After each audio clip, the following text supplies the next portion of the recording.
이 프로젝트의 내용과 그 타이틀은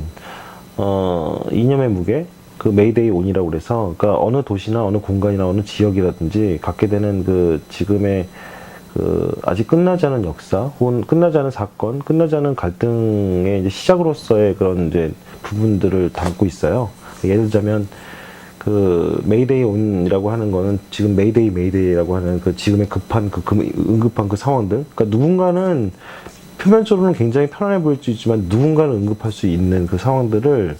조금 더 미시적으로 이렇게 바라보는 그 관점에서 시작된 타이틀이고요. 또 하나는 그 이념의 무게라고 하는 그 거대한 그 중심에 서 있는 그 타이틀은 뭐 공산주의라든지 자본주의라든지 민주주의라든지 어떤 제국주의라든지 혹은 이제 여러 가지 그 글로벌리즘의 그런 방식, 그 세계주의화라든지 이런 것들이 저한테는 다 이념처럼 느껴지기 시작을 했거든요. 그 예를 중에 하나가 그 돈이라고 하는 건데, 자본은 사실 지금의 가장 큰 이념 중에 하나인 거고, 또 자본뿐만 아니라 어떤 이제 개인의 이익이라든지 어떤 사적 재산이나 혹은 어떤 영역들이나 혹은 이제 이런 갈등들이 다 그런 이념으로부터 출발했다라는 생각을 갖게 되면서 시작된 프로젝트인 거죠. 그래서 이 프로젝트라고 하는 그 전적인 타이틀은 그 이념의 무게, 그 메이데이 온이라고 하는 그 아주 하나는 그 이념이라고 하는 거대한 이제 그 무엇이 이념인가에 대한 부분에 대한 생각들을 좀 보여주는 방식이고, 하나는 지금 어떤 한 개인이 갖고 있는 혹은 어떤 소수의 집단이 갖고 있는 메이데이라는 응급한 상황의 그 이머전시에 대한 부분을 약간 이제 보여주는 방식이에요. 그 이념의 무게 요소는 개인의 이제 갈등이라든지 개인의 경험들 혹은 이제 개인의 그 문제들 같은 것들을 어떻게 하면 작품화할 수 있을까에 대한 그 생각들을 되게 많이 갖기 시작했거든요. 그 2011년도에서부터 다시 시작된 이 프로젝트는 그 공동선언에 대한 그 관점에서 다시 시작된 프로젝트예요. 무엇이 공동을 위한 물음인 것인가, 무엇이 공동을 위한 개념이고, 공동이라고 하는 공동화가 결국 인간이라고 하는 혹은 이제 환경 자체에서 지금 우리가 살고 있는 그런 사회나 어떤 그 지역의 환경들을 만들어놨는가라고 하는 이제 그런 논의부터 시작이 돼서, 지금은 이제 그것들이 이제 이념의 무게 혹은 이제 그 이념의 무게로부터 오는 개인의 그 갈등 혹은 이제 충돌이라고 하는 그 사건 혹은 이제 대립, 그리고 그런 사건에 의해서 만들어져 있는 이제 그런 현상 혹은 이제 그런 것들을 찾아다니면서 혹은 이제 그 하나씩 공부를 하기 시작하면서 그 만든 작업들이고요. 그것들은 처음에 이제 그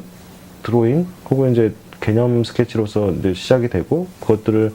또 리서치를 하는 과정 중에 다시 현장 방문이라든지 제가 참여자로서의 그 활동들을 통해 가지고 만들어져 있는 작업들이 영화로 진행되기도 하고, 또 다큐멘터리 방식이나 혹은 운영화된 어떤 그 설치의 방식으로 이제 재현되는 형식으로 구현되었습니다. 제가 그 리서치하고 공부하고 또 지금 여기라고 하는 그 제가 사는 동시대에 가장 중요할 거라고 생각하는 그 문제들 있잖아요. 그러니까 아직 끝나지도 않고 계속 해결되지도 않는 문제들, 혹은 그것이 결국 그 어떤 옳고 그름의 논의로 끝나지 않는 문제들을 집중적으로 좀 다루는 방식이에요. 그러니까 예를 들자면 용산 사건이라든지 혹은 이제 강정마을이라든지 뭐 쌍용차 문제라든지 이런 문제들이 이제 표면적으로 보이긴 해요. 근데 그 표면적으로 보이는 그런 이제 사건이 굉장히 큰 이슈를 따라가는 방식은 아니고요. 과거로부터 계속 시작돼서 어떤 지점으로 계속 흘러가는 그 중간 단계에 저는 있어야 된다는 생각을 가끔 했고요.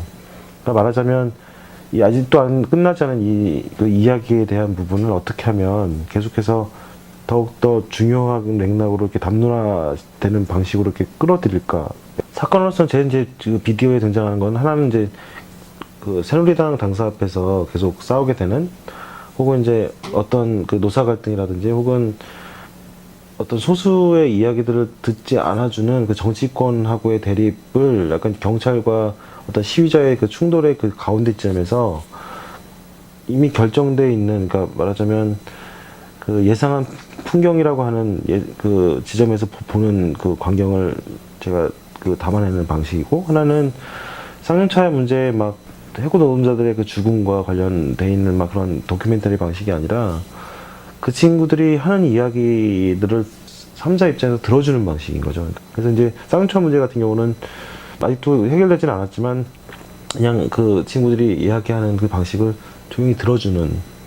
그러면서 그것이 지난 과거라는 그 표현을 써서 그 과거가 현재도 계속 진행되고 있는 온고잉으로라고 하는 그 방식으로서의 그 아직 담론들을 좀 이렇게 끌어내는 방식이고요. 또 하나는 제주도 사건 중에 강정마을하고 또 4.3 사건 혹은 두 중간에 축에 껴있는 해녀들의 문제, 예전에 그 충돌이나 어떤 문제의 이슈를 다루기보다 그 지금 우리가 보고 있는 이 시점으로서의 문제점들 혹은 관객이 생각해야 되는 두 가지 층위를 같이 보여주면서 층위들이 어떤 옳고 그름의 문제가 아니라 혹은 내가 이 편이고 저 편에 대한 문제가 아니라 지금 우리가 갖게 되는 이 갈등이나 혹은 이제 이런 사건들, 그러니까 우리가 놓칠 수 있는 사건들을 좀 그 개념화 시켜서 작품화 시키는 그런 과정들인 거예요. 작가가 갖고 있는 이 작업들을 통해서 어떻게 하면 사회적 이슈로 부각시킬까, 혹은 이제 이것들의 아직 뜨거운 감자 같은 그런 것들을 계속해서 이제 갖고 갈 수 있을까에 대한 이제 그 관점을 좀 보여주는 방식을 택하고요. 또 하나는 물론 전시도 되게 중요하지만 그 행동 방식으로서의 또 이제 작가적 태도와 관점이 굉장히 중요할 거라고 생각을 해요. 그 요지는 재현되어 있는 실체를 보여주는 방식이 아니라 실체를 다시 다른 방식으로 이제 재현시키는 방식이잖아요. 그러니까 그 안에 들어가는 이제 은유적인 부분이 굉장히 필요한데 그게 작가의 그 태도와 몫이라고 생각을 해요. 어떤 사실을 왜곡하지 않으면서 혹은 기존의 그런 정보나 어떤 그 입장 차이를 분명히 가져가면서 다른 한편으로는 그 입장으로서 분명히 이것이 된다 안 된다라고 하는 그 주체를 딱 구분짓는 것이 아니라 거기에서 빠져있는 그 무엇 혹은 이제 우리가 생각하지 못했던 그 무엇을 어떻게 발견해내는가가 가장 중요한 목적이면서 중요한 관점이라고 생각하거든요. 개인적으로 이제 저한테는 이 프로젝트들이 뜨거운 그 가슴을 만들어주는 것 같기도 하거든요. 그러니까 예를 들자면 그 지금 이 시대에 명목적으로 냉소적으로 살 수밖에 없는 이 환경 자체를 내가 작업을 하고 어떤 그 이슈나 혹은 이제 그 부당하다고 생각하는 그 무엇을 위해서 조금씩 뛰면서 제 심장을 띄우는 것 같아요.